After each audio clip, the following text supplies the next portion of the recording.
जैसे ही पीछे देखा कि ये जो हूँ की आवाज कौन कर रहा था, देखा तो वह पक्षी जो था सुख रूप में वह आनंदित होकर के उछल कूद कर रहे थे, जय श्री राधे जय श्री राधे। अब तो वेद ध्वनि गा रहे हैं और भोलेनाथ खड़े हुए त्रिशूल लेकर के जैसे ही खड़े हुए और खड़े होकर के कहने लगे यह ब्रह्म विद्या का चोर है, इसने ब्रह्म विद्या चोरी की है।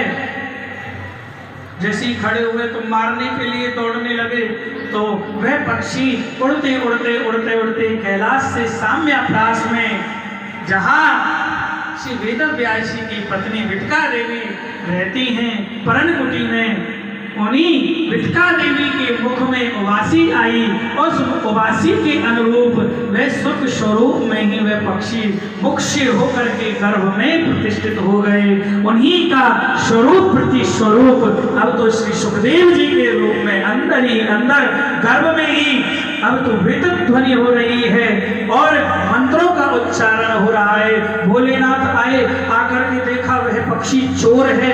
अब तो आकर के जैसे वेद व्यास जी से कहा कि आपकी कुटिया में मेरे चोर घुसा है। कौन सा चोर? कि अमर कथा का चोरी की है, पीछे से चोरी की है। अच्छा तो महाराज आप क्या मारोगे? कि हाँ। अब क्या मारेंगे? जब अमर कथा जब उन्होंने सुनी थी तो अब आप क्या मार सकते हैं? जैसे ही कहा अब तो भोलेनाथ रहे, हाँ ये भी बात सही है। अब तो भोलेनाथ जी को उल्टो ही लौटना पड़ो और भोलेनाथ जी प्रणाम करके वेद व्यास जी को चले गए।